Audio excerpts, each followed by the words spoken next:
futuro devs e devs do meu coração. Hoje a gente vai pegar o header que a gente construiu lá no vídeo anterior, nós vamos dar uma lapidada ali no código e nós vamos aprender também sobre boas práticas no CSS. É muito importante que você vá lá no vídeo anterior primeiro, assista ele antes de continuar assistindo esse vídeo aqui, porque senão você vai ficar perdido, né? Então, bora lá pra gente poder codar.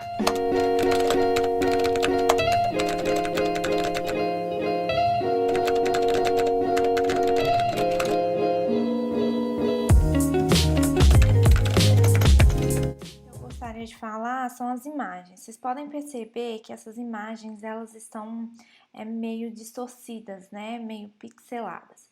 Isso está acontecendo porque essas imagens estão no formato PNG.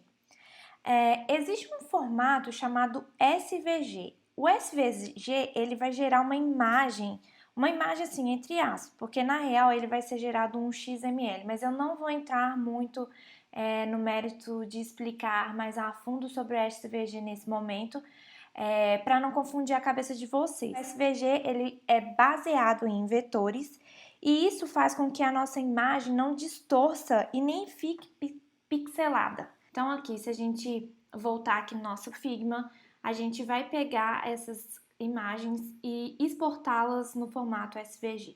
E aí eu vou salvar direto na nossa pasta do curso.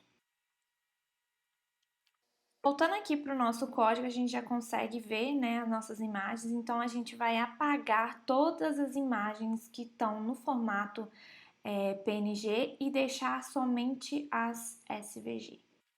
Daí, se a gente voltar aqui e dar um F5, vocês vão ver que as imagens não estão aparecendo mais. Mas por que que isso está acontecendo? Os nomes das imagens não são os mesmos? Sim, são.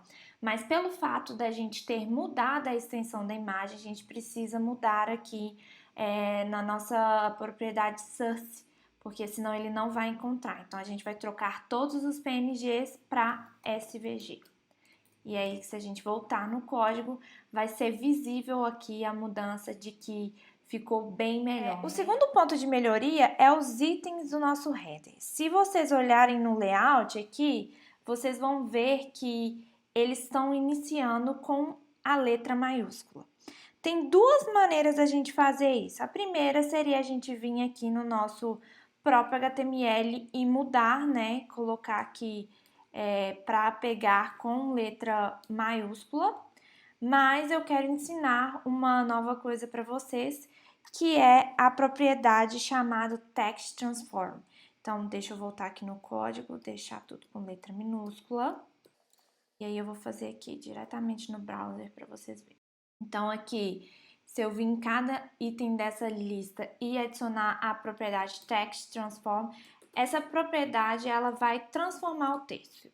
E aí existe um valor que chama Capitalize. Esse valor Capitalize, ele automaticamente vai fazer com que cada uma dessas letras, né, dessas palavras se inicia com letra maiúscula. Então, eu vou trocar aqui, colocar direto no CSS, só para vocês verem que existe essa possibilidade. Então, vou vir aqui no item lista. E se eu dar o refresh, vocês vão ver que já tá pegando bonitinho, mas no HTML tá todo mundo com letra minúscula. A terceira melhoria, ainda nos itens aqui da nossa lista, seria a forma que a gente coloca o espaçamento aqui entre elas. Hoje a gente está utilizando a propriedade margin right, que seria a margem da direita, no valor de 40 pixels aqui, tá vendo? Só que vocês não concordam comigo que o último elemento é desnecessário ter essa margem? Então, por isso, a gente vai utilizar um novo conceito de CSS que chama pseudoclasses. Pseudoclasse é uma palavra-chave adicionada a seletores que especificam um estado especial do elemento selecionado. No caso aqui agora, a gente vai utilizar a propriedade chamada nthchild. Ele vai nos permitir selecionar elementos com base em uma posição no grupo. Então, no nosso caso, nós temos em um grupo que seria a nossa UL, né? Dentro dessa UL a gente tem 3 LIs. Então, a gente vai pegar o segundo elemento da nossa LI e colocar uma margem de 40 pixels tanto para o lado da direita, tanto para o lado da esquerda. Vai ser muito simples, a gente vai vir aqui no nosso CSS, a gente vai pôr aqui, ó, item lista, que é a classe, né, que a gente está usando. Daí a gente vai usar esse aqui, ó, 2 pontos, nthchild, tá vendo? O VS Code, ele já tá mostrando para mim. Como eu quero o segundo, né, o segundo filho, então eu vou pôr aqui número 2. Daí eu vou colocar a propriedade margem. E aí uma coisa interessante que a propriedade margem, ela vai esperar 4 valores, porque ao invés de colocar margem left, margem right, né, a gente vai ter que colocar 2 linhas, eu vou resumir isso em uma linha só. Para colocar uma margem de 40 pixels do lado direito e esquerdo, a gente precisa definir assim, ó, 0, 40 pixels, 0 e 40 pixels novamente. Eu sei que no início daqui pode ficar confuso. E aí eu vou ensinar para vocês uma regra, que é uma regra do reloginho, que foi assim que eu aprendi. Então, assim, a gente vai colocar na nossa cabeça que um relógio que funciona no sentido horário.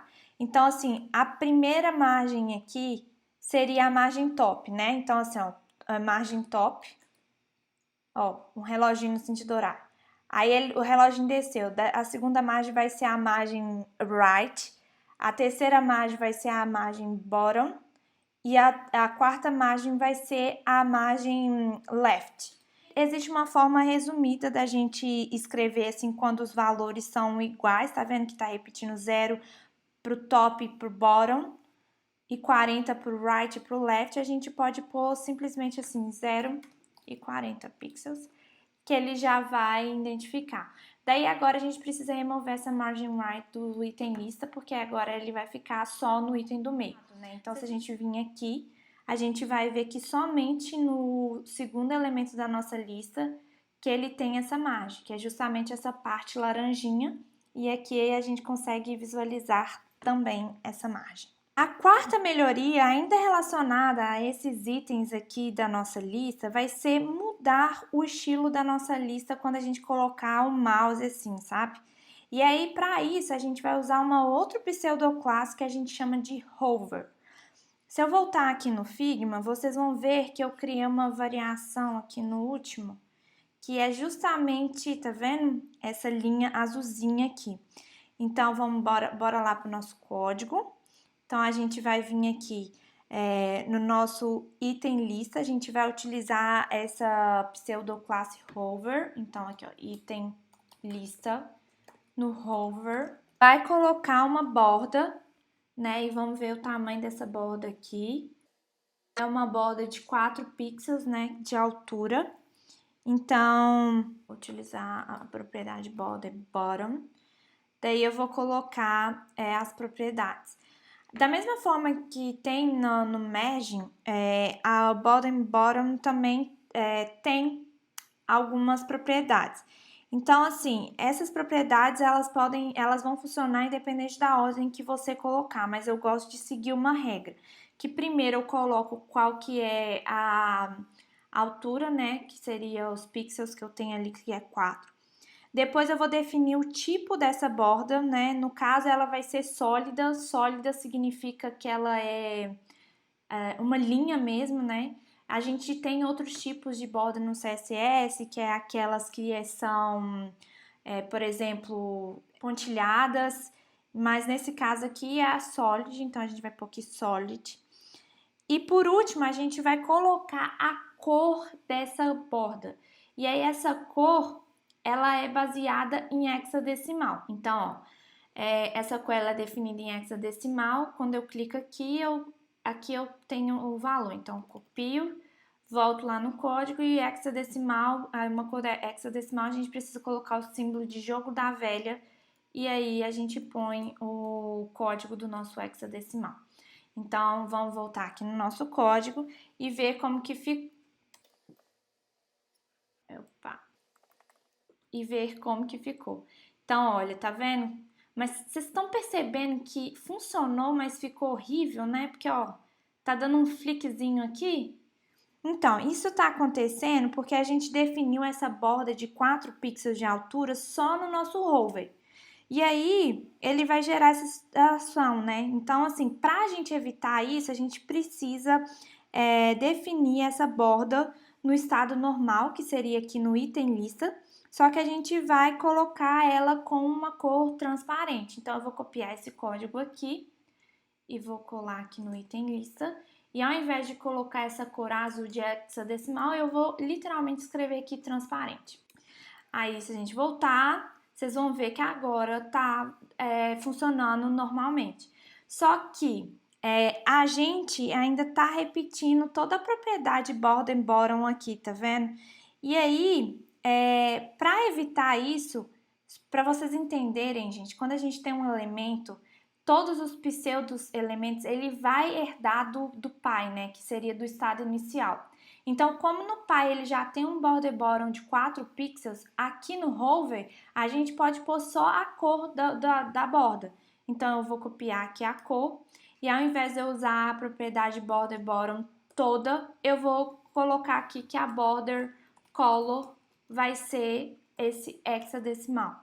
Vai continuar funcionando da mesma forma, tá vendo? Aí, para melhorar aqui esse hover, eu vou adicionar um cursor pointer, que é justamente esse cursor aqui, ó, tá vendo? Para mostrar que a pessoa pode clicar. A quinta melhoria é colocar um preenchimento aqui, ó, interno no nosso header. Se a gente voltar no layout aqui, a gente consegue ver que ele tem uma distância, tá vendo? A logo aqui, ele tem uma distância entre. Então, aqui no topo a gente tem uma distância de 28 pixels, tá vendo? Daqui do bottom a gente teria de 17. Na direita a gente tem 40 pixels e na esquerda também a gente tem 40 pixels. A gente vai utilizar aqui no nosso header uma propriedade chamada padding. O padding ele vai funcionar como se fosse um margem, só que a diferença do padding entre o margem é que o padding é literalmente um preenchimento interno, enquanto o margem é literalmente uma margem entre o elemento. Então, igual o reloginho, o primeiro seria o topo, então no topo a gente tem 28 pixels, do lado direito a gente tem 40 pixels, do lado embaixo a gente teria 17 pixels e também do lado esquerdo a gente teria 40 pixels. Então, se a gente voltar aqui, vocês vão ver que aqui no nosso header a gente já tem aqui esse espaçamento, que é essa corzinha verde. A sexta melhoria vai ser colocar uma margem aqui entre os itens de Facebook e Instagram. E também colocar o cursor pointer, né, igual a gente tem aqui nos outros links. Primeira coisa que eu vou fazer, eu vou criar uma classe chamada rede social. Então, rede social. E aí, eu preciso referenciar, né, elas no meu HTML. Então, vou copiar aqui, vou vir aqui, vou criar um class name, um class rede social e vou colocar tanto para o Facebook, tanto para o Instagram. Aí, agora, eu vou adicionar o cursor pointer, né? E aí a gente vai vir aqui no layout para ver quanto que a gente tem de espaçamento entre esses ícones aqui. Então, aqui, entre o Facebook e o Instagram, eu tenho uma margem de 40 pixels. Daí eu vou utilizar a mesma lógica que a gente utilizou aqui com o NTH Child. Então, eu vou vir aqui no rede social, eu vou referenciar que eu vou querer... Aí pode ser qualquer um dos itens, né? O primeiro ou o segundo, mas eu vou usar o primeiro. E aí eu vou colocar uma margem right de 40 pixels. Se a gente estivesse utilizando o segundo elemento, a gente teria que colocar uma margem left, né? Porque ele tá do outro lado. Então, se a gente dá um refresh aqui... Eita, não funcionou porque eu escrevi errado o nome da classe, né? Não vai funcionar. E aí agora a gente tem tanto o cursor pointer tanto o espaçamento aqui entre eles. Bom, pessoal, é isso. Eu espero de verdade que você tenha entendido sobre boas práticas CSS. É claro que não deu pra gente aplicar todas as boas práticas que existem quando você está utilizando o CSS, mas eu tentei mostrar ali algumas relacionadas ao vídeo anterior, que foi o vídeo que a gente estava construindo no nosso header. E é isso, principalmente sobre pseudoclasses, que vai ser algo que vocês vão ver muito daqui pra frente, é algo que nós, desenvolvedores front-end, utilizamos muito no nosso dia a dia. Vai ser no próximo vídeo, e o próximo vídeo a gente vai construir a nossa próxima seção do site, que seria ali a nossa parte principal ali, que seria o sobre, né, do nosso site. Então, vejo você no próximo vídeo, um beijo e até mais!